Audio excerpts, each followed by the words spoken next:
Cozinhei bacalhau para o almoço de Páscoa. Minha nora provou e riu. É sério? Está incomível. Que vergonha! Empurrou a travessa e derramou tudo na pia. Meu filho apenas olhou para o outro lado. Eu respirei, recolhi em silêncio. Dias depois, eles receberam a notificação. O som não foi apenas de cerâmica partindo. Foi como um tiro dentro da minha própria casa. Crash! Eu vi, em câmera lenta, a travessa de porcelana branca, aquela que herdei da minha avó e só usava em ocasiões sagradas, deslizar da mão dela e explodir contra a pedra fria da pia, antes de estilhaçar no chão. O azeite português, dourado e denso, se espalhou pelo porcelanato, misturado com as postas de bacalhau que eu levei 2 dias dessalgando com todo o cuidado do mundo. O cheiro delicioso de pimentões, azeitonas pretas e batatas ao murro, que minutos antes perfumava a cozinha prometendo um domingo de paz, agora se misturava com o cheiro azedo da maldade. Larissa não se assustou. Ela não pediu desculpas. Ela riu. Uma risada curta, seca, cruel. Ela limpou o canto da boca com um guardanapo de linho, meu guardanapo de linho, e me olhou de cima a baixo, como se eu fosse uma funcionária incompetente que ela estava prestes a demitir. É sério, dona Valéria? A voz dela pingava ironia. A senhora ia ter coragem de servir isso para as visitas? Está com gosto de ração velha. Incomível. Que vergonha. Eu fiz um favor derrubando isso. Ninguém merece passar mal na Páscoa. Eu senti meu rosto queimar. Não de vergonha, mas de uma indignação tão forte que minhas mãos tremeram. Eu sou Valéria, tenho 56 anos, sou dona de um dos buffets de eventos mais requisitados desta cidade. Eu servi jantares para governadores, organizei casamentos de celebridades, eu sei cozinhar. Aquele bacalhau custou R$ 800 só de ingredientes. Fora o meu tempo, o meu amor, a minha dedicação de acordar às 5 da manhã para preparar tudo enquanto eles dormiam até o meio-dia. Mas o que doeu não foi a comida no chão. O que rasgou meu peito foi o silêncio que veio da sala. Breno, meu único filho. O menino que eu criei sozinha depois que meu marido se foi. O homem para quem eu dei tudo, a melhor educação, o melhor conforto. Ele estava sentado à mesa a 3 metros de nós. Ele ouviu o estrondo. Ele ouviu os insultos da esposa. Eu olhei para ele, esperando uma defesa. Esperando que ele levantasse, que dissesse: Larissa, respeite a minha mãe. Esperando ver o filho que eu criei. Mas Breno não levantou os olhos. A luz azul da tela do celular iluminava o rosto dele, que permanecia impassível, rolando o feed de alguma rede social, como se a mãe dele não estivesse sendo humilhada na cozinha ao lado. Ele escolheu não ver. Ele escolheu o lado dela, através do silêncio covarde. Antes de eu te contar o que fiz com aquele azeite no chão e como a justiça chegou para eles de uma forma que eles jamais imaginariam, eu preciso te fazer um convite. Se você também acredita que mãe não é capacho e que o mundo dá voltas, já se inscreve aqui no canal e ativa o sininho. Histórias como a minha acontecem todos os dias e nós precisamos estar unidas para aprender a nos defender. Não deixe de fazer parte da nossa comunidade. Ali, parada no meio da minha cozinha planejada, com o vestido de seda que eu tinha escolhido para a festa, eu me senti minúscula. A Larissa continuava me encarando, com aquele sorriso de canto de boca desafiador. Ela sabia que tinha o poder. Ou achava que tinha. Vai ficar olhando, Valéria? Ela provocou, cruzando os braços. O chão não vai se limpar sozinho. E vê se passa um desinfetante forte, porque esse cheiro de peixe é insuportável. Minha rinite já está atacando. Eu poderia ter gritado. Eu poderia ter expulsado os 2 da minha casa naquele exato segundo. O impulso subiu pela minha garganta, amargo. Mas eu sou uma mulher de negócios. Eu aprendi a duras penas que não se toma decisões definitivas no calor da raiva. E lá no fundo, uma voz me dizia que se eu reagisse agora, eles inverteriam o jogo. Diriam que eu sou a sogra louca, a velha desequilibrada. Então eu fiz o impensável. Eu me abaixei. Meus joelhos, que já não são os mesmos de 20 anos atrás, estalaram no piso duro. Peguei o pano de chão. Comecei a recolher os cacos da travessa da minha avó, um por um, cortando levemente a ponta do meu dedo indicador. O sangue se misturou ao azeite. Enquanto eu limpava a sujeira que ela fez, ouvi Larissa sussurrar alto o suficiente para eu escutar. Viu, Breno? Ela já está caducando. Nem força na mão tem mais para segurar uma travessa. A gente precisa agilizar aquilo logo. Breno apenas resmungou algo como: depois a gente vê. Naquele momento, de joelhos, limpando os restos do que deveria ser um banquete de amor, algo morreu dentro de mim. A mãe cega, que justificava tudo, que perdoava tudo, morreu ali, misturada ao bacalhau e aos cacos de porcelana. Mas, ao mesmo tempo, algo novo nasceu. Uma frieza que eu desconhecia.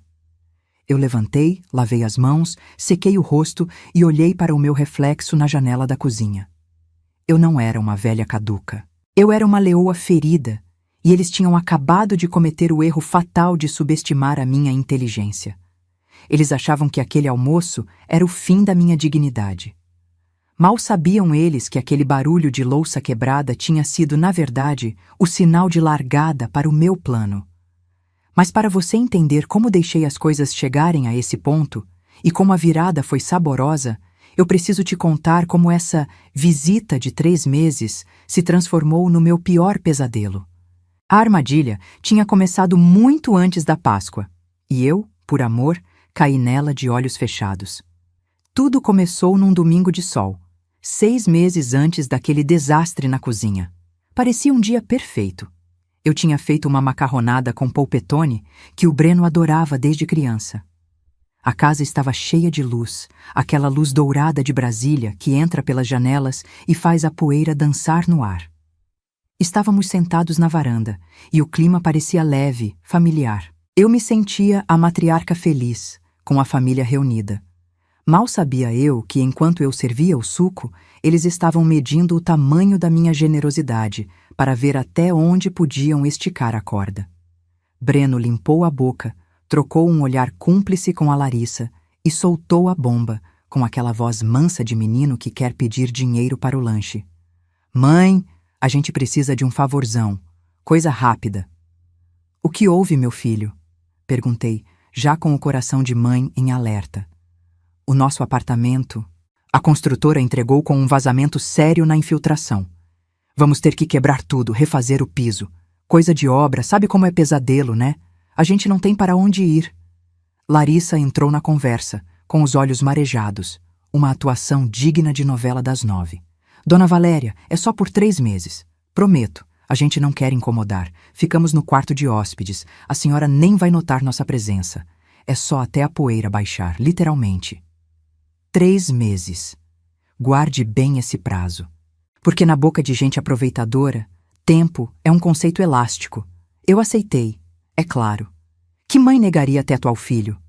Eu abri as portas da minha casa, do meu santuário. No dia seguinte, eles chegaram. E não trouxeram apenas malas de roupas. Trouxeram o caos. A minha rotina, que era cronometrada como o funcionamento do meu buffet, virou de cabeça para baixo. A primeira semana foi um aviso. A segunda foi um tapa na cara. Eu chegava do trabalho exausta, depois de coordenar uma equipe de 30 pessoas, lidar com fornecedores, resolver problemas de logística, esperando encontrar meu refúgio de paz. O que eu encontrava? A sala parecia um campo de guerra. Sapatos jogados no meio do tapete persa, caixas de pizza vazias em cima da mesa de centro de vidro bisotado e a TV ligada no volume máximo. Eles agiam como se estivessem num hotel all-inclusive. Lembra que eu disse que não queria ser tratada como empregada? Pois foi exatamente o que aconteceu. Certa noite, cheguei e a pia estava transbordando de louça. Pratos com restos de comida ressecada, copos engordurados. Larissa estava no sofá, lixando as unhas. Larissa, querida. Tentei ser gentil, engolindo o cansaço. Vocês almoçaram e não deu tempo de lavar? Ela nem levantou os olhos da lixa. Ah, sogrinha, eu tenho uma alergia terrível a detergente. Minhas mãos descamam inteiras, fico em carne viva. E o Breno? Bom, ele está cansado do trabalho, está jogando videogame para desestressar. Achei que a senhora não se importaria de dar um jeito, já que tem tanta prática com cozinha industrial. Eu lavei. Lavei com raiva, esfregando a bucha com força, sentindo a espuma quente nas minhas mãos. Eu dizia para mim mesma: é temporário, Valéria. É seu filho. Tenha paciência. Mas a paciência custa caro, literalmente. No fim do primeiro mês, a conta de luz chegou. Eu peguei o envelope da caixa de correio e, quando abri, tive que colocar os óculos para ter certeza de que não estava vendo demais. R$ 1.250. Minha média era 300. Subi as escadas bufando. A porta do quarto de hóspedes estava aberta. O ar-condicionado estava ligado no turbo, congelando o quarto e a janela. A janela estava escancarada para o jardim. Eles estavam refrigerando o quintal de Brasília. Breno nem estava no quarto. O aparelho estava ligado para deixar o ambiente geladinho para quando eles voltassem. E as compras de mercado? Ah, isso era um capítulo à parte. Fomos ao atacadista juntos uma vez. Eu empurrava o carrinho. Larissa ia na frente, jogando coisas dentro. Queijos importados que eu só compro para eventos de luxo, vinhos caros, cortes de carne nobre e iogurtes proteicos de R$ 10 a unidade. Na hora de pagar, no caixa, os dois misteriosamente esqueceram a carteira no carro. Ou ficaram entretidos no celular. Passa aí, mãe, depois a gente faz o Pix, disse Breno, sem nem olhar o valor total que passava de R$ 2.000. O Pix nunca chegou, nem de R$ 1. Eu estava bancando a moradia, a alimentação, a limpeza e o lazer de 2 adultos saudáveis, enquanto eles economizavam o salário integral deles para... Para quê? Eu não via obra nenhuma acontecendo no apartamento deles. Toda vez que eu perguntava, Breno desconversava. O mestre de obras está enrolando, mãe. Eu comecei a me sentir uma estranha na minha própria casa. Eu pisava em ovos para não incomodar as visitas que eu sustentava. Mas eu sou observadora. Anos lidando com clientes difíceis me ensinaram a ler sinais. E eu comecei a perceber que o interesse deles não estava apenas na despensa cheia ou no ar-condicionado grátis. Os olhares da Larissa mudaram. Ela parou de olhar para a bagunça e começou a olhar para os objetos. Ela passava a mão nos móveis, avaliando a madeira. Ela perguntava: quanto custou isso aqui? Com uma frequência assustadora. Não era curiosidade, era cobiça, era inventário. E foi numa terça-feira à noite, durante um jantar tenso, onde só se ouvia o barulho dos talheres, que ela focou sua atenção no meu bem mais precioso. Não pelo valor financeiro, que era alto, mas porque representava a história da minha família, a memória do meu falecido marido. Ela olhou para cima, para o teto da sala de jantar, e seus olhos brilharam com uma ganância fria que me fez gelar a espinha. Ali, eu soube que o buraco era muito mais embaixo. Eles não queriam apenas um teto provisório. Eles queriam tudo. E o alvo agora era o lustre. Naquela noite, a sala de jantar estava na penumbra, iluminada apenas pelo brilho dourado e difuso do meu maior tesouro material, o lustre de cristal Baccarat. Não é apenas um objeto de decoração. Aquele lustre foi a última coisa que o Rogério, meu falecido marido, comprou para mim antes do infarto fulminante que o levou há 10 anos. Nós o trouxemos de uma viagem à Europa, numa época em que o nosso buffet estava começando a decolar. Lembro de como ele segurou minha mão na loja e disse: Valéria, isso aqui não é vidro, é luz. É para você lembrar que mesmo quando eu não estiver aqui, você é quem ilumina essa casa. Toda vez que eu acendo aquelas lâmpadas, sinto o Rogério comigo. Os cristais tilintam suavemente com o vento, criando uma música que só eu escuto. É sagrado. Mas para Larissa, sagrado é apenas o que tem etiqueta de preço e pode ser convertido em status no Instagram. Estávamos terminando o jantar. Um risoto de fungo que, claro, eu preparei e servi. Breno estava palitando os dentes, um hábito horrível que ele adquiriu recentemente e que me dava arrepios. Larissa empurrou o prato, suspirou alto e começou a olhar ao redor, com aquele olhar clínico de avaliadora de penhores. Sabe, dona Valéria, ela começou, girando a taça de vinho na mão. Essa casa é enorme, né? Mas é tão pesada, tão anos 90. Dá uma sensação de museu. Eu gosto assim, Larissa. Tem história, respondi, tentando manter a calma enquanto recolhia os pratos. História acumula poeira, sogrinha. Hoje em dia o conceito é clean, minimalista. Olha essas cortinas de veludo. Isso deve ser um ninho de ácaros. Se eu morasse aqui, mandava queimar tudo e pintava tudo de branco gelo. Eu vi o Breno concordar com a cabeça, sem tirar os olhos do celular. Aquilo me doeu. Ele cresceu correndo por aquelas cortinas. Então, os olhos dela subiram e travaram no lustre. A expressão dela mudou. Não era mais desprezo, era cálculo. Ela estreitou os olhos como uma gata medindo a distância para o bote. Esse lustre, ela apontou com o garfo. É cristal mesmo ou é vidro lapidado? É cristal bacará, Larissa.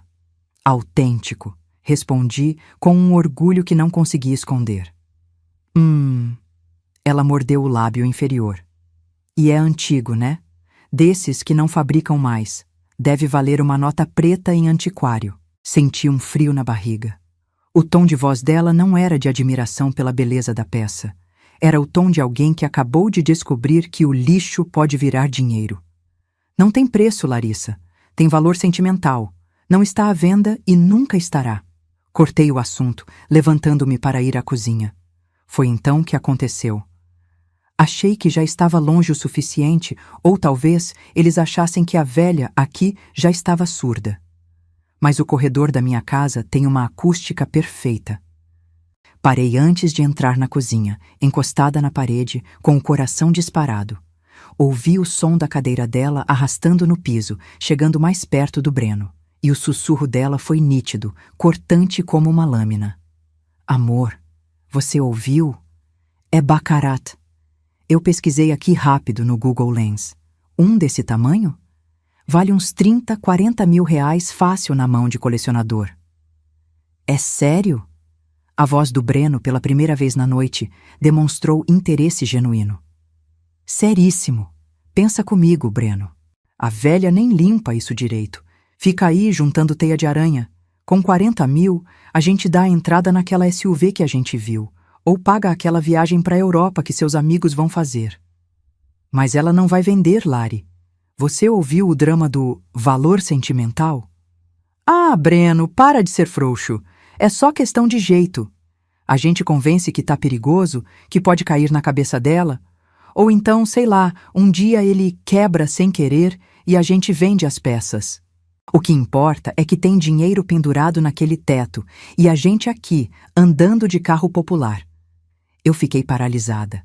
As lágrimas brotaram nos meus olhos, mas não caíram.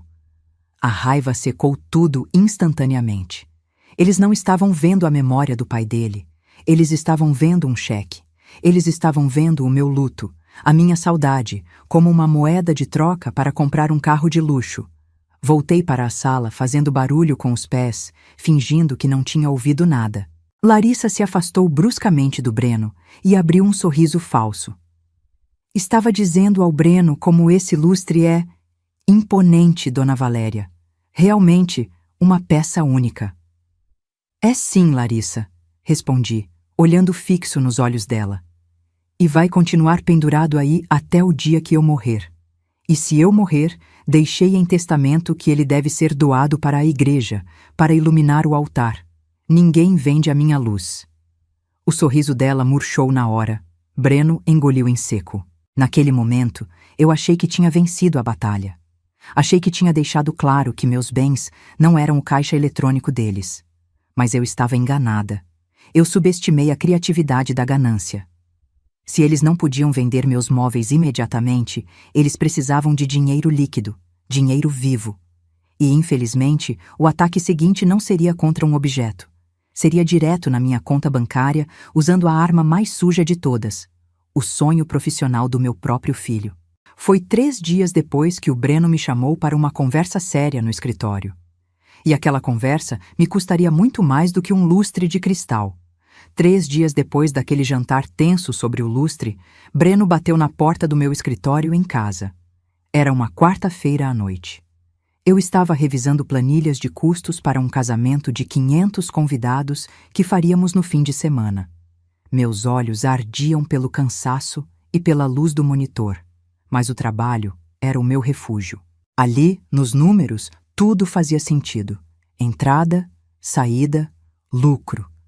Na vida real, na minha sala de estar, a conta não fechava. Pode entrar, murmurei sem tirar os olhos da tela.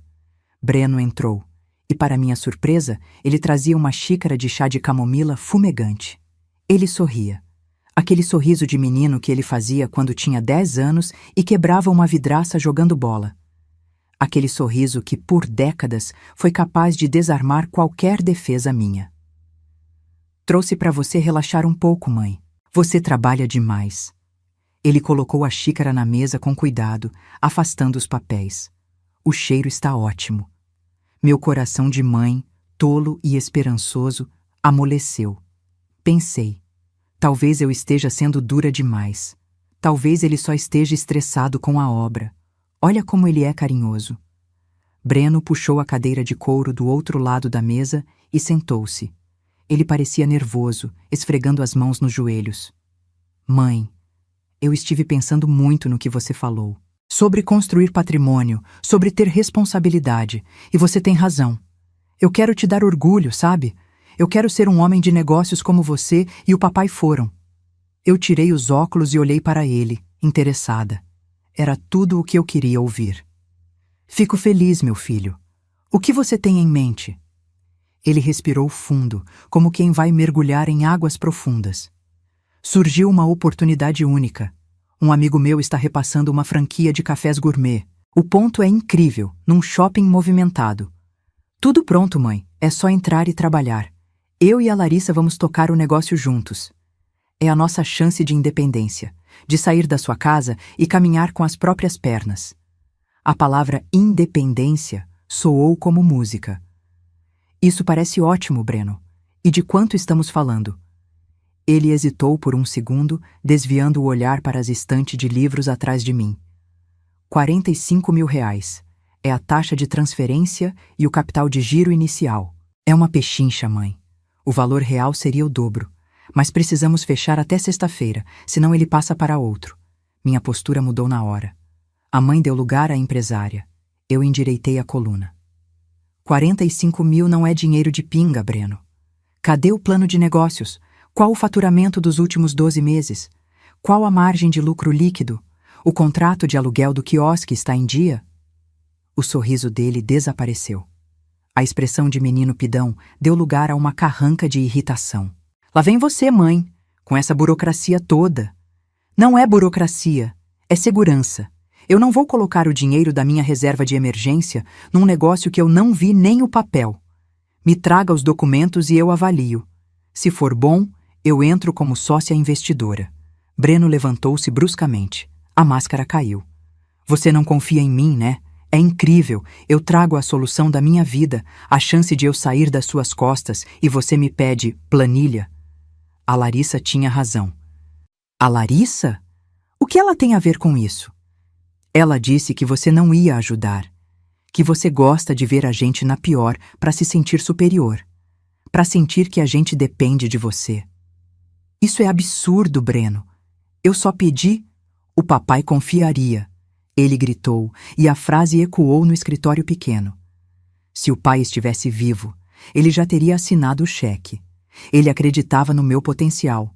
Ele não me tratava como um moleque incompetente. Aquilo foi um golpe baixo, um soco direto no estômago. Ele sabia que citar o Rogério era meu ponto fraco. A culpa da viúva que acha que precisa compensar a ausência do pai. A dúvida cruel. Será que estou sendo mesquinha? Será que estou atrapalhando o futuro do meu filho por causa de dinheiro? O silêncio pesou. Eu olhei para ele, ofegante, com o rosto vermelho de uma raiva fabricada. Eu estava cansada. Cansada das brigas, cansada da tensão na minha casa, cansada de ser a vilã. Eu só queria paz. Eu queria comprar a minha paz. Está bem, sussurrei, derrotada. O quê? Ele parou, surpreso com a rapidez da rendição. Eu vou fazer a transferência. Mas isso é um empréstimo, Breno. Você vai me pagar com os lucros do café. E eu quero ver esse contrato depois. Peguei o celular. Minhas mãos tremiam enquanto eu abria o aplicativo do banco. Digitei o valor. R$ 45.000. Era o dinheiro que eu guardava para trocar o forno industrial do buffet ou para uma eventualidade de saúde. O aplicativo pediu a senha. Depois, o reconhecimento facial. Por um segundo, encarei minha própria imagem na tela do celular. Eu parecia 10 anos mais velha. Meus olhos gritavam, não faça isso. Minha intuição berrava que era mentira. Mas eu apertei confirmar. Transação realizada com sucesso. Breno viu a tela verde de confirmação. A transformação foi instantânea. O filho ofendido sumiu. Ele veio até mim, me abraçou forte, me deu um beijo na testa. Obrigado, mãe. Você é a melhor. Prometo que você não vai se arrepender. Vamos ficar ricos. Vou contar para Lari. Ele saiu do escritório quase correndo, eufórico. Eu fiquei ali, sozinha, com o chá de camomila esfriando na mesa. Não senti alegria. Não senti alívio. Senti um gosto amargo na boca.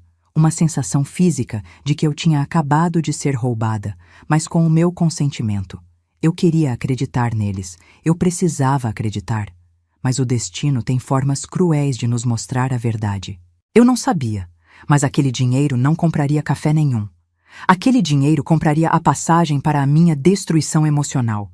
E eu só descobriria isso da pior maneira possível, numa tarde em que voltei para casa mais cedo porque tinha esquecido o carregador do celular. E o que eu ouvi atrás da porta do quarto deles não foi um agradecimento. Foi a sentença da minha própria estupidez. Dizem que o universo conspira a favor da verdade, que a mentira tem perna curta. Eu sempre achei isso apenas um ditado popular para consolar quem foi enganado, mas naquela terça-feira, o destino decidiu me provar que o acaso é o melhor detetive que existe. Tudo aconteceu por causa de um cabo de carregador, um simples cabo branco de R$ 20. Eu tinha saído cedo para o buffet, com a cabeça ainda latejando pela transferência dos R$ 45.000 que fiz na noite anterior. Eu tentava me convencer de que era um investimento, de que estava ajudando meu filho, mas meu estômago estava embrulhado.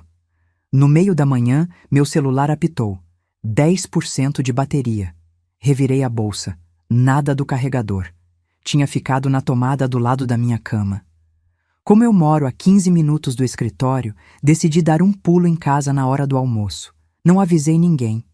Não por desconfiança, mas por hábito. Eu sou a dona da casa, afinal. Eu não preciso pedir permissão para entrar no meu próprio lar. Ao estacionar o carro na garagem, notei que o carro do Breno não estava. Ótimo, pensei. Devem ter ido ver o ponto da tal cafeteria. Aquilo me deu uma ponta de esperança. Talvez fosse verdade. Talvez eles estivessem mesmo correndo atrás. Entrei pela porta da cozinha em silêncio. A casa estava na penumbra, com as cortinas fechadas para barrar o calor do meio-dia. Tirei os sapatos de salto para não fazer barulho no piso de madeira.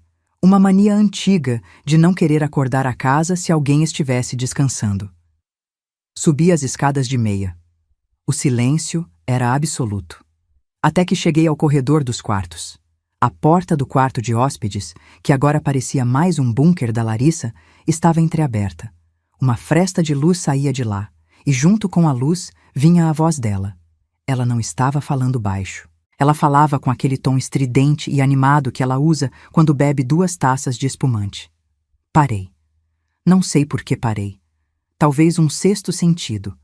Colei as costas na parede do corredor, prendendo a respiração. Mãe, você não tem noção, Larissa dizia, rindo. Ela estava no viva voz, porque ouvia a voz abafada da mãe dela, minha consogra, do outro lado. Caiu na conta hoje cedo, 45.000 redondinhos. Meu coração parou. O sangue gelou nas minhas veias.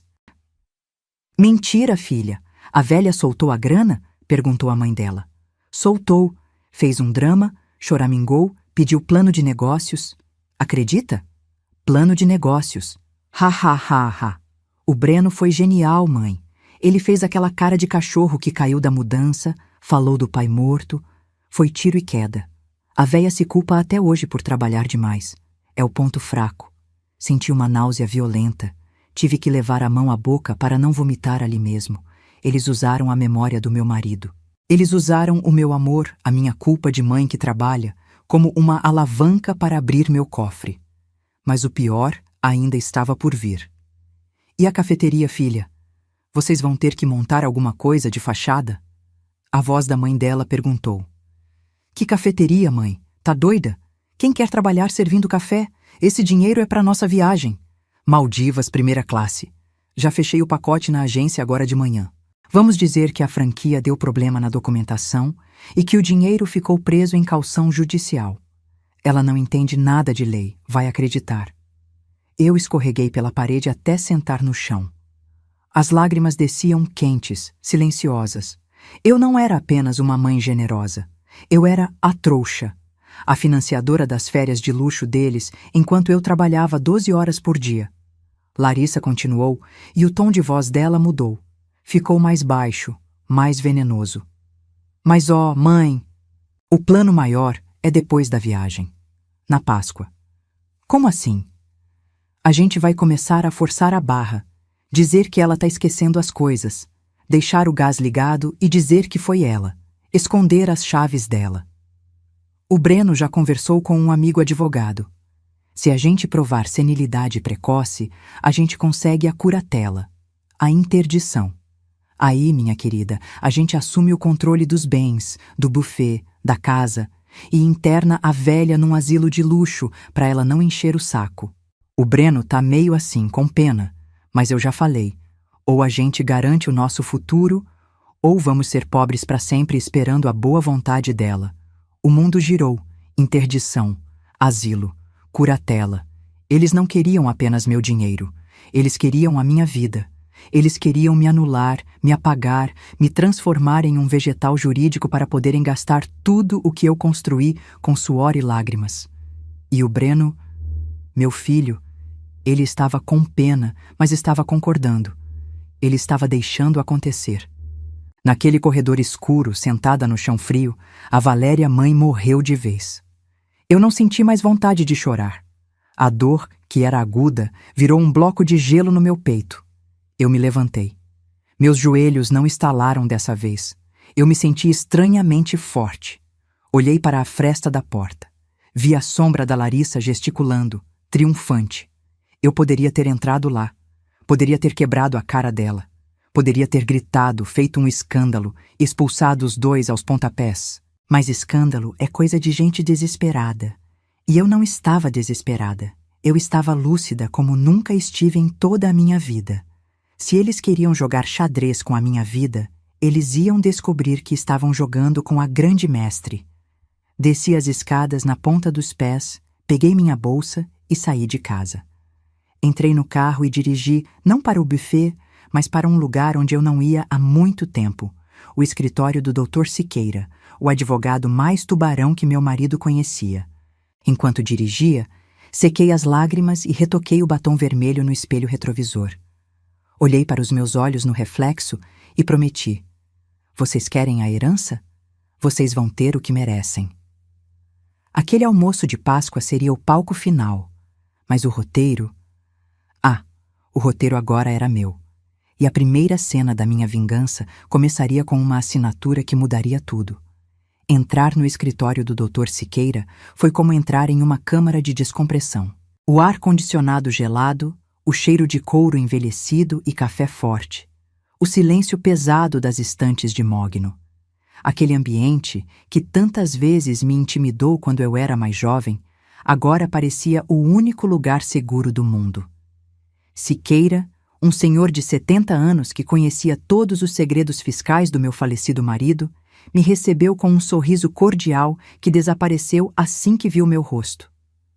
Eu não precisei dizer que estava sofrendo. A dor tem uma fisionomia que nenhum pó de arroz esconde. Valéria? O que houve? Sente-se, por favor. Água? Não, Siqueira. Eu quero uísque. Puro. A frase saiu da minha boca antes que eu pudesse filtrar. Eu nunca bebo à tarde. Ele serviu sem questionar. Tomei um gole que desceu rasgando, aquecendo o gelo que havia se instalado no meu peito desde o corredor da minha casa. Coloquei o copo na mesa, olhei nos olhos dele e fui direto ao ponto, com a frieza de quem pede um corte de carne no açougue. Eu quero vender tudo, O buffet, a marca, os caminhões, o estoque e a casa, a mansão do lago. Eu quero liquidar meu patrimônio. Agora. Siqueira, que já viu falências, divórcios litigiosos e crimes de colarinho branco, arregalou os olhos. Valéria, calma. O buffet é a sua vida. O faturamento está ótimo, eu vi os balancetes. Por que essa loucura? Alguma dívida que eu não saiba? Ameaça? A ameaça dorme no quarto ao lado do meu, Siqueira. Respirei fundo e contei tudo. A conversa ouvida, o plano da interdição, a viagem para as Maldivas com meu dinheiro, o asilo. Enquanto eu falava, vi a expressão dele mudar de choque para uma indignação profissional. Ele tirou os óculos e esfregou os olhos. Isso é diabólico. Interdição por senilidade? Eles teriam que fabricar laudos, subornar médicos, mas se conseguissem uma liminar, Valéria, seus bens ficariam travados. Você ficaria à mercê da curatela do seu filho. Por isso eu preciso ser rápida. Se eu não tiver bens em meu nome aqui no Brasil, não há o que eles administrarem. Você quer vender para quem? Para o Grupo Imperium. Citei meu maior concorrente, um grupo empresarial que tentava comprar meu ponto há 5 anos. Eles me fizeram uma oferta absurda ano passado. Eu recusei por orgulho. Hoje, eu aceito por sobrevivência. Ligue para eles. Diga que eu vendo, mas com 2 condições. Pagamento à vista em conta internacional e sigilo absoluto até a entrega das chaves. A posse do imóvel e da empresa só ocorre depois da Páscoa. Siqueira assentiu, pegou o telefone e começou a trabalhar. Naquela tarde, enquanto eu assinava pilhas de documentos, senti como se estivesse assinando meu próprio atestado de óbito. Vender o buffet não era negócio, era amputar um membro. Cada cláusula lida era uma memória que eu deixava para trás. O primeiro salão que alugamos, as festas de fim de ano, os clientes que viraram amigos. Mas a cada assinatura, eu também sentia um peso saindo das costas.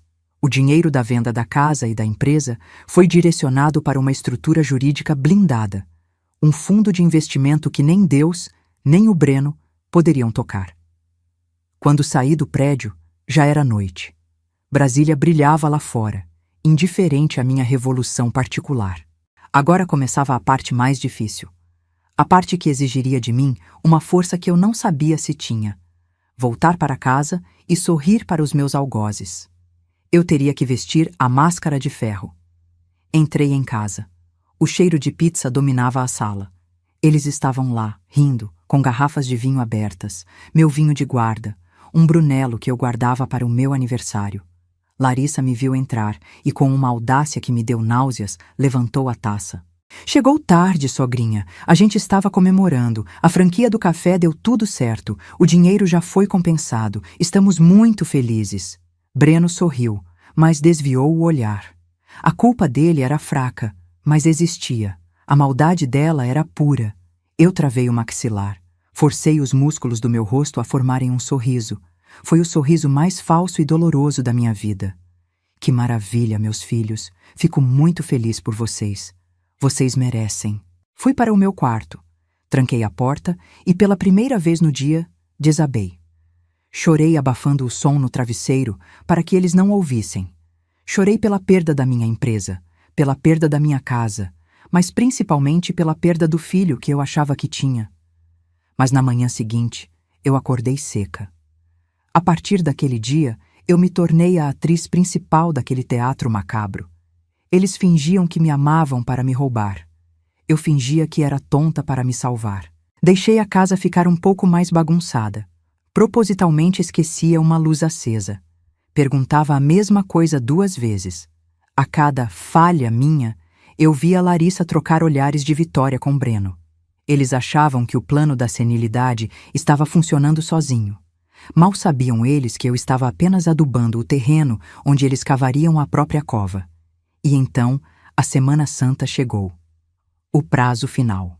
Eu sabia que o almoço de Páscoa seria o grande palco que Larissa escolheria para me humilhar na frente da família e provar minha incapacidade. Eu preparei o bacalhau sabendo exatamente o que ia acontecer. Eu estava pronta. O que eles não imaginavam é que, enquanto eles esperavam o coelhinho da Páscoa trazer ovos de ouro, quem estava chegando para a festa era o lobo mau. O domingo de Páscoa amanheceu com aquele céu de brigadeiro que só o Planalto Central tem. Um azul infinito, sem nuvens, que contrastava cruelmente com a tempestade que se formava dentro da minha sala de jantar. Eu acordei às 5 da manhã, como sempre fiz em dias de festa. Enquanto eu picava a salsinha e organizava as azeitonas pretas portuguesas sobre o bacalhau, senti uma paz estranha. Não era a paz da alegria, era a paz da determinação. Eu sabia que aquele seria o último almoço que eu serviria naquela casa. Cada batata cortada, cada fio de azeite extra virgem derramado, era uma despedida. Eu estava me despedindo da minha cozinha, da minha rotina e, dolorosamente, da ilusão de família perfeita. Os convidados chegaram ao meio-dia. Eram poucos, mas estratégicos. Minha prima Neide, a maior fofoqueira da família, aquela que espalha notícias mais rápido que a internet. E o Roberto, um primo do Breno que é advogado. Larissa, claro, fez questão de convidar a mãe dela, a dona Inês, que me olhava com aquele sorrisinho de quem sabe de um segredo sujo. A mesa estava posta. O linho branco, os cristais, a prataria que eu passei a semana polindo. Sozinha, claro, porque a alergia da Larissa a impedia de ajudar. O clima era de uma tensão disfarçada. Breno servia vinho, rindo alto demais, tentando parecer o homem da casa. Larissa desfilava com um vestido novo, comprado, sem dúvida, com o meu dinheiro, e fazia o papel de anfitriã perfeita, me tratando com uma condescendência irritante. Senta, dona Valéria, descansa. A senhora já trabalhou muito. Ela dizia alto, para todo mundo ouvir. Deixa que a gente serve, mas eu insisti. Eu precisava servir. Fazia parte do meu roteiro. Fui até a cozinha buscar a travessa principal. O bacalhau a Gomes de Sá estava magnífico, fumegante, pesado. Respirei fundo, segurei as alças de cerâmica quente com firmeza e caminhei em direção à sala de jantar. Foi na passagem da porta que o acidente aconteceu. Eu vi. Meus olhos de águia viram. Larissa estava encostada no batente, fingindo arrumar o cabelo. Quando eu passei, ela não se moveu para dar passagem. Pelo contrário. O cotovelo dela fez um movimento sutil, rápido, preciso. Um empurrãozinho sem querer no meu braço direito. O desequilíbrio foi imediato. O peso da travessa venceu a força das minhas mãos. E voltamos àquela cena inicial, o estrondo, o azeite voando, o silêncio sepulcral que calou as risadas da prima Neide. Mas agora, com vocês sabendo a verdade, a cena muda de cor. Quando Larissa soltou aquela risada e disse que a comida tinha gosto de ração, ela não estava apenas sendo mal educada. Ela estava atuando para a plateia. Ela olhou para o primo advogado, o Roberto, e balançou a cabeça com tristeza fingida, como quem diz: "Viram? Ela não tem mais condições. Está perigosa, está caduca." Eu vi a dona Inês cochichar algo no ouvido da Neide. Vi o Breno olhar para o teto, fugindo da responsabilidade. O palco estava montado para a minha destruição social. Eles queriam que eu gritasse. Queriam que eu fizesse um escândalo, que eu a chamasse de víbora na frente de todos para poderem dizer: "Ela está desequilibrada, agressiva, precisamos interná-la." Então, eu mudei o final do ato deles. Eu olhei para a sujeira no chão. Olhei para a cara triunfante da Larissa. E, em vez de raiva, deixei transparecer uma tristeza profunda e resignada. Meus ombros caíram. Minha expressão ficou vaga. "Você tem razão, minha filha." Minha voz saiu trêmula, fraca. Eu não sei o que aconteceu. Minhas mãos, elas falharam. Acho que eu não sirvo mais para isso. O bacalhau devia estar ruim mesmo. Meu paladar não é mais o mesmo. Ajoelhei-me no chão, devagar, e comecei a recolher a comida com as mãos, sem usar a vassoura no início, para aumentar o drama. O silêncio na sala foi ensurdecedor. Senti o constrangimento dos convidados. A prima Neide, que adora falar mal, ficou muda de pena. Valéria, deixa isso aí, a gente limpa, disse o primo Roberto, levantando-se. Não, não, eu murmurei, limpando uma lágrima, real, de raiva, mas que parecia de tristeza. É minha bagunça. Eu sou um desastre. Desculpem estragar o almoço de vocês. Larissa ficou desconcertada. Ela esperava uma guerra, e eu lhe dei a rendição total. Breno, envergonhado pela cena patética da mãe humilhada no chão, finalmente veio ajudar. Mãe, para com isso. Levanta. Não, meu filho, a Larissa está certa.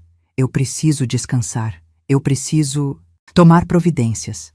Não posso mais morar sozinha nessa casa enorme cuidando de tudo. Eu estou cansada, Breno. Muito cansada.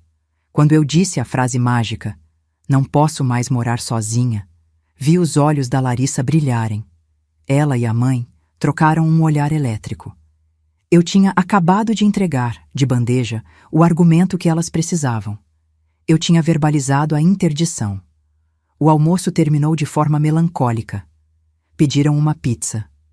Ninguém comeu direito. Eu me recolhi no quarto, alegando enxaqueca. Mas, encostada na porta trancada do meu quarto, eu não estava com dor de cabeça. Eu estava sorrindo. Eu ouvi, lá embaixo, a despedida dos convidados, e depois a comemoração sussurrada. Você viu, amor? Dizia Larissa. Ela admitiu. Ela mesma disse que não aguenta mais. Amanhã a gente liga para o advogado e acelera a papelada. Vai ser mais fácil do que tirar doce de criança. Foi triste ver ela assim. Breno respondeu, mas sem convicção. Triste é ser pobre, Breno. Acorda, a casa é nossa. Eles foram dormir, sonhando com a escritura da mansão. Eles achavam que tinham vencido o jogo. O que eles não sabiam é que a mansão já não era mais minha. E nem deles. Naquela mesma noite, enquanto eles dormiam o sono dos injustos, enviei uma mensagem para o comprador do grupo Imperium. O imóvel está liberado para a retirada dos itens pessoais. Podem enviar os caminhões na terça-feira. Eu estarei fora. A segunda-feira seguinte seria o dia do sumiço, e eu mal podia esperar para ver a mágica acontecer. A casa ia começar a desaparecer diante dos olhos deles, e a cegueira da ganância os impediria de ver a verdade até que fosse tarde demais. A segunda-feira amanheceu com ares de ressaca moral para mim, mas de vitória antecipada para eles. A casa parecia respirar uma expectativa elétrica. O plano era arriscado. Esvaziar uma mansão de 500 metros quadrados debaixo do nariz de duas pessoas gananciosas exigia sangue frio e, ironicamente, a colaboração da própria ganância deles. Às 9 da manhã em ponto, o interfone tocou. Era o primeiro caminhão. Larissa desceu as escadas de pijama, com aquela cara amassada de quem acorda ao meio-dia, segurando uma xícara de café. Quem é essa hora, Dona Valéria? Ela perguntou, irritada com o barulho. Eu estava na porta, prancheta na mão, supervisionando a entrada de 2 homens de macacão azul. Bom dia, Larissa. São os rapazes da restauração e da limpeza especializada. Limpeza? De quê? Do lustre Bacará e dos tapetes persas. Olhei para ela com um sorriso submisso.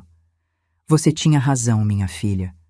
Aquilo tudo estava imundo, cheio de ácaros. Se vocês vão assumir a casa, eu quero que tudo esteja impecável. Mandei levar para uma higienização profunda e para restaurar os cristais que estavam soltos. Os olhos dela brilharam. Ela não viu móveis sendo levados embora. Ela viu cifrões.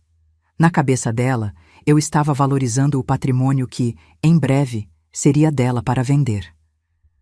Ah, ela sorriu satisfeita. Até que enfim a senhora me ouviu. Ótimo, manda caprichar. Aquele lustre tem que brilhar muito.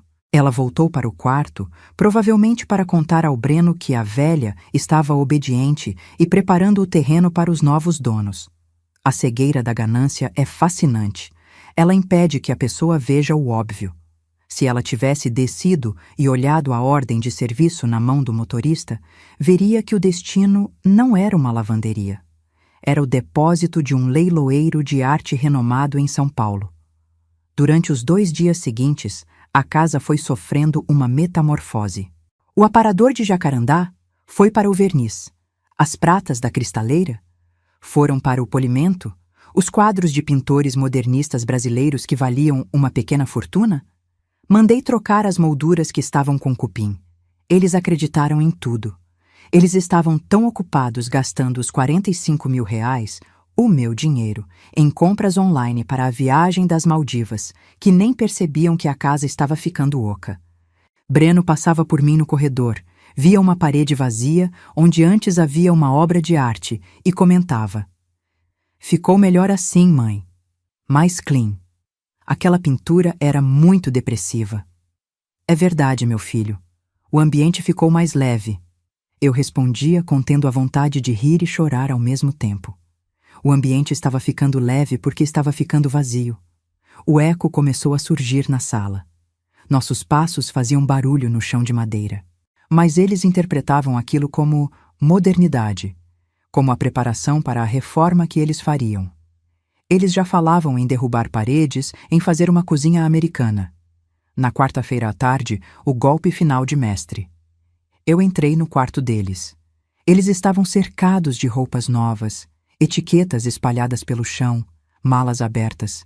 Estavam eufóricos. "Mãe", Breno disse animado, "estamos terminando de arrumar as malas. O voo é amanhã à noite.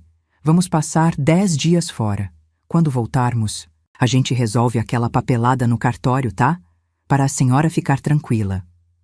Aquela papelada era a minha interdição. Eu sorri. "Claro, meu filho. Vai ser o melhor para todos nós. Mas olha, eu preciso pedir um favor." "Fala, sogrinha", disse Larissa, experimentando um chapéu de praia. "Amanhã cedo, dedetização. Vai vir uma equipe forte. Eu vou passar o dia fora. Vou visitar uma amiga em Goiânia para não respirar o veneno. Vocês podiam aproveitar e sair cedo também, resolver as últimas coisas da viagem, almoçar fora. A casa precisa ficar fechada por 24 horas. "Ah, perfeito." Larissa adorou a ideia. "A gente ia mesmo no shopping trocar uns dólares e fazer o cabelo. A gente sai cedinho e de lá já vai pro aeroporto?" "Não, o voo é só de madrugada. A gente volta no fim da tarde para pegar as malas e tomar um banho antes de ir, pode ser?" "Claro", eu disse, sentindo meu coração bater na garganta. "Vocês saem de manhã, a equipe dedetiza. E no fim da tarde já vai estar liberado para entrar e pegar as malas. Eu deixo a chave extra no esconderijo do jardim, caso eu ainda não tenha voltado." Era a mentira final. Não haveria dedetização. Haveria a mudança definitiva. O grupo Imperium viria recolher o restante dos móveis grandes e trocar as fechaduras ao meio-dia. Naquela última noite, eu não dormi. Andei pela casa escura, ouvindo o silêncio. Passei a mão nas paredes que me abrigaram por 30 anos. Chorei no quarto que foi do Breno quando bebê. Não era fácil. Estava doendo como um parto reverso. Eu estava expulsando meu filho da minha vida para poder sobreviver. Preparei minha própria mala, pequena, discreta, apenas roupas essenciais, minhas joias que estavam no cofre escondido, o álbum de fotos antigo e os documentos do meu passaporte. O resto, deixei para trás. Roupas, sapatos, utensílios, tudo o que eles cobiçavam ficaria ali. Ou melhor, não ficaria. A quinta-feira amanheceu cinza. Breno e Larissa saíram às 8 da manhã, radiantes, num Uber, porque o carro deles estava na revisão. Outra mentira, provavelmente venderam ou perderam. "Tchau, mãe, se cuida!" Breno gritou do portão sem olhar para trás. "Tchau, Valéria, não esquece de mandar limpar bem aquele banheiro da suíte, hein?" gritou Larissa. Eu acenei da varanda. Um aceno lento. Assim que o carro virou a esquina, eu baixei a mão. O sorriso sumiu. Peguei meu celular e disquei o número salvo como emergência. "Alô? Podem vir. A casa está liberada." Em 20 minutos, 3 caminhões encostaram. Não eram de limpeza. Eram de mudança industrial. Em 4 horas, a mansão do Lago Sul estava vazia. Não sobrou uma cadeira. Não sobrou um garfo. A única coisa que ficou na sala ampla e vazia, ecoando o vazio da alma deles, foi uma pequena mesa de plástico dobrável, bem no centro, com um envelope pardo em cima. Eu tranquei a porta da frente pela última vez. Entreguei o molho de chaves para o representante do Grupo Imperium, um homem alto de terno cinza. Dona Valéria, tem certeza? Ele perguntou, vendo meus olhos vermelhos. Nunca tive tanta certeza na minha vida, meu filho. Cuide bem dessa casa. Ela foi feliz. Entrei no meu táxi e parti para o aeroporto, mas para um terminal diferente do deles. O meu destino era a liberdade. O deles... Bom, o deles seria uma porta trancada e uma surpresa que faria o sangue deles congelar. O relógio marcava 17 réu. O sol estava se pondo, tingindo o céu de vermelho sangue. Eles estavam voltando do shopping, felizes, prontos para pegar as malas e viajar para o paraíso. Mal sabiam eles que estavam prestes a aterrissar no inferno. Eu não estava lá fisicamente. A essa altura, eu já estava a 10.000 pés de altitude, observando as luzes de Brasília ficarem pequenas pela janela do avião, tomando um espumante gelado que tinha o sabor da liberdade. Mas eu não precisei estar lá para ver. Eu conheço o Breno, conheço a Larissa, e principalmente recebi o relatório detalhado do Sr. Pacheco, o chefe de segurança do Grupo Imperium, que ficou encarregado de fazer a recepção que eles mereciam. Eram 17h45. O céu de Brasília começava a virar aquela pintura de roxo e laranja, o momento em que a cidade parece pegar fogo antes de anoitecer. O Uber parou na porta. Breno e Larissa desceram rindo, carregados de sacolas de grife do shopping.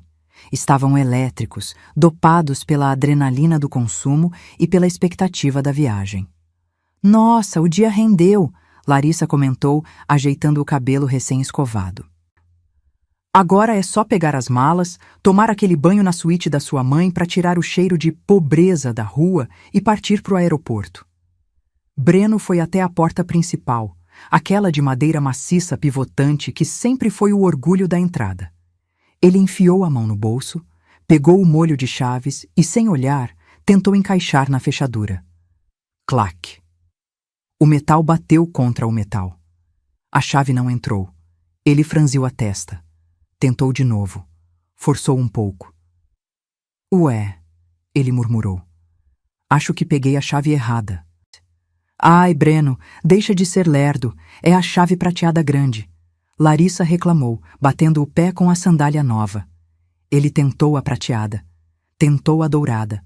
Tentou até a chave do portão lateral. Nada. A fechadura estava trancada, muda, imóvel. Um suor frio começou a brotar na testa dele. Não era apenas uma chave que não entrava. Era a sensação física de que algo estava terrivelmente fora do lugar. A casa estava escura. As janelas, sempre impecáveis, pareciam opacas, mortas. Mãe! Breno gritou, batendo na madeira com a palma da mão. Mãe, abre aqui! A chave emperrou! Silêncio. Apenas o eco da batida. A velha deve ter dormido. Ou foi para o jardim e esqueceu de destrancar. Larissa bufou, empurrando o Breno para o lado. Deixa eu tentar. Você não tem jeito para nada. Ela pegou a chave com raiva e enfiou com violência. A chave entortou, mas não entrou. Mas que inferno é esse? Ela gritou, perdendo a postura de madame. Valéria! Abre essa porta agora! A gente tem hora! Foi nesse momento que a sombra se moveu na varanda. Eles não tinham percebido, cegos que estavam pela própria arrogância, mas havia um homem parado ali, na penumbra da coluna de pedra. Era o Sr. Pacheco, terno preto impecável, postura militar, rosto de quem não sorria há uma década. Boa noite. A voz dele foi grave, assustando os dois, que deram um pulo para trás. O quem é você? O que está fazendo na casa da minha mãe? Breno perguntou, tentando crescer para cima do segurança, mas a voz saiu fina, trêmula. Pacheco deu 2 passos à frente, saindo da sombra.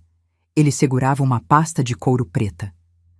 O senhor deve ser o Breno, e a senhora, Larissa. Eu sou o chefe de segurança patrimonial do Grupo Imperium. Grupo o quê? Larissa questionou, os olhos arregalados. Eu quero saber cadê a minha sogra. A gente precisa entrar. Ninguém entra, Pacheco disse calmo, mas com a firmeza de uma parede de concreto. A dona Valéria não reside mais aqui, e nem os senhores. Como assim não reside? Tá louco? Essa casa é dela. Breno gritou, o desespero começando a tomar conta. O segurança abriu a pasta devagar, tirou um envelope pardo, lacrado, e estendeu para o Breno. Correção, senhor. Esta casa era dela até 72 horas atrás. O imóvel foi vendido, a escritura já foi transferida e a posse foi dada hoje ao meio-dia. As fechaduras foram trocadas por questões de segurança corporativa. Breno pegou o envelope como se estivesse pegando uma brasa quente. As mãos dele tremiam tanto que ele rasgou o papel ao tentar abrir.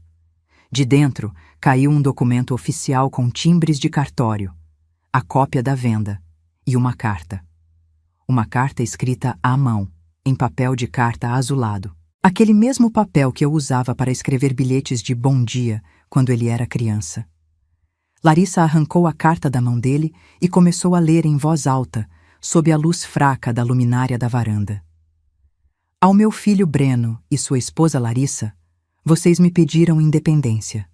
Vocês disseram que queriam caminhar com as próprias pernas e que minha casa era pesada e velha demais. Eu ouvi vocês. Eu ouvi tudo, inclusive a conversa sobre a minha interdição e o asilo. Como mãe, meu último dever é ensinar, e a lição de hoje é sobre consequências. Vendi a casa, vendi o buffet, vendi o lustre que vocês queriam leiloar. Todo o patrimônio foi liquidado. O dinheiro está protegido num fundo internacional, blindado contra qualquer tentativa de curatela ou golpe. Mas não sou cruel. Suas malas de viagem e seus pertences pessoais estão num guarda-móveis pago por 30 dias. O endereço está no verso. E como sei que vocês gastaram o dinheiro da franquia nas passagens para as Maldivas, eu tomei a liberdade de pagar 2 meses de aluguel num apartamento compatível com a realidade de vocês. Uma kitnet na Ceilândia. A chave está dentro do envelope. Aproveitem as Maldivas. Espero que as fotos fiquem lindas, porque quando voltarem, a vida real estará esperando. Adeus, Valéria. A. Caduca. Larissa parou de ler. A boca dela estava aberta, num ó perfeito de choque. Breno caiu de joelhos na varanda. Ele não chorava. Ele emitia um som estranho, um ganido, como um animal atropelado. Não, não pode ser. Ele balbuciava. Ela vendeu tudo. Larissa, recuperando o fôlego, correu até a janela da sala e tentou olhar através do vidro fumê. Ela fez uma concha com as mãos para bloquear o reflexo. O que ela viu a fez gritar. Um grito agudo, histérico. A sala estava vazia. Não havia sofá, não havia TV, não havia tapetes. E lá no teto, onde deveria estar o lustre bacará de 40 mil reais, havia apenas um fio desencapado pendurado, balançando levemente com a corrente de ar. Ela levou tudo! Aquela velha maldita levou tudo! Larissa esmurrava o vidro.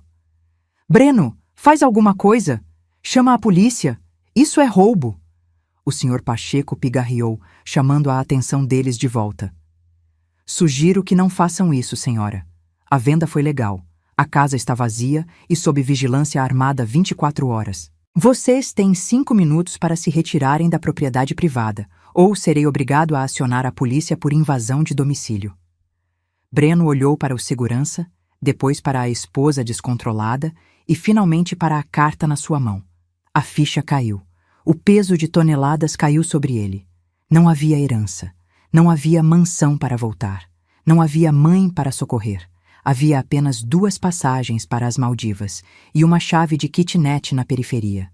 Eles se entreolharam. O sonho de milionários tinha acabado de virar pó. Eles pegaram as sacolas de compras do chão, que agora pareciam ridículas, e caminharam em direção à rua, derrotados, expulsos do paraíso que eles mesmos incendiaram. Mas a justiça poética ainda não tinha terminado.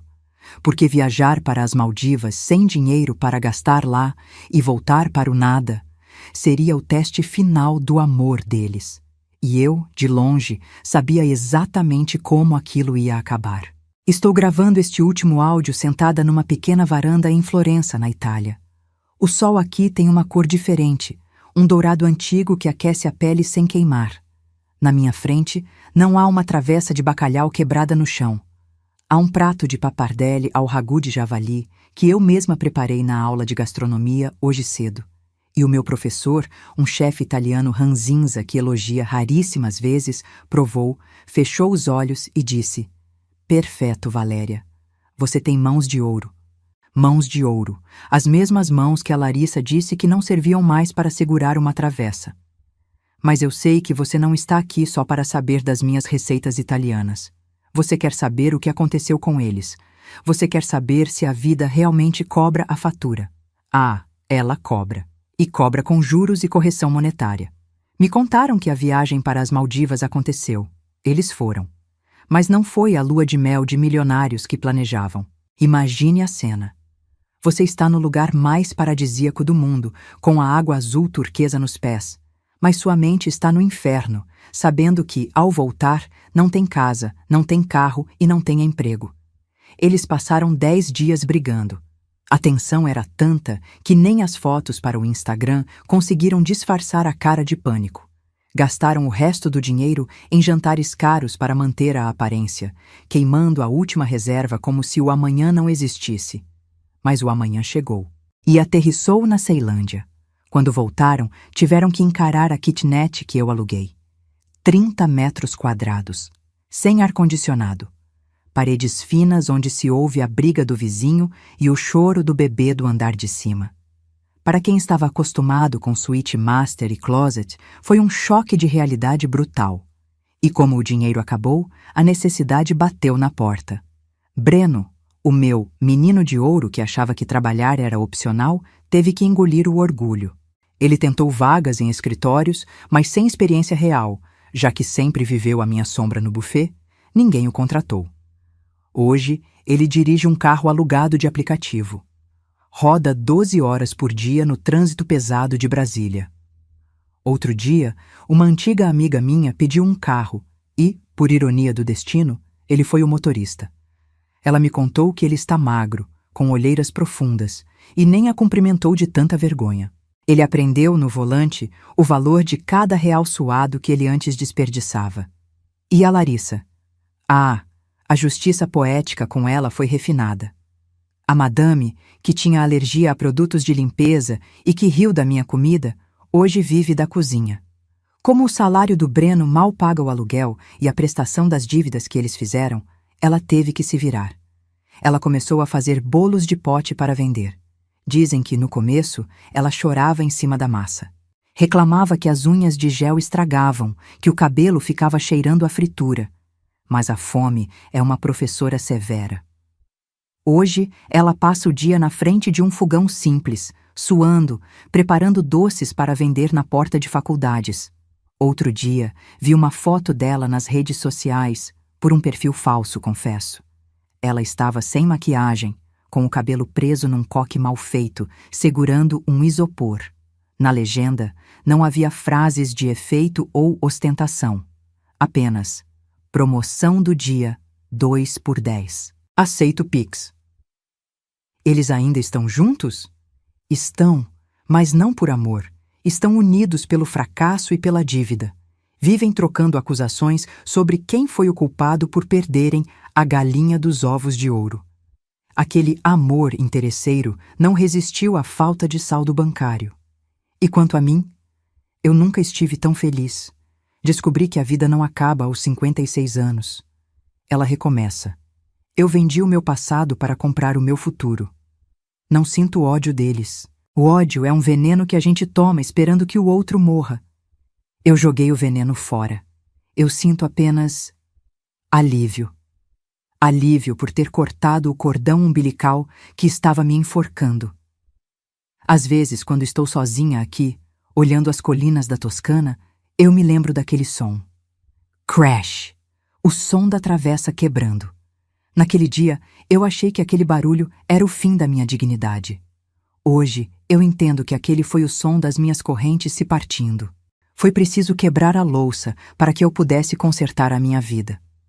E se você está me ouvindo agora, talvez sentindo que está sendo usada, humilhada ou desvalorizada dentro da sua própria casa, eu quero te dizer uma coisa olhando nos seus olhos. Não tenha medo de ser a vilã na história de quem quer te explorar. Não tenha medo de dizer não. Não tenha medo de fechar a porta, trocar a fechadura e jogar a chave fora. Filho a gente cria para o mundo, não para ser nosso dono. E a sua dignidade, essa não tem preço, não tem herança que pague. Eu sou Valéria, eu sou mãe, eu sou mulher e finalmente eu sou livre. Gostou dessa história? Se o meu relato tocou seu coração e te deu coragem, eu te peço, deixe seu like e se inscreva no canal.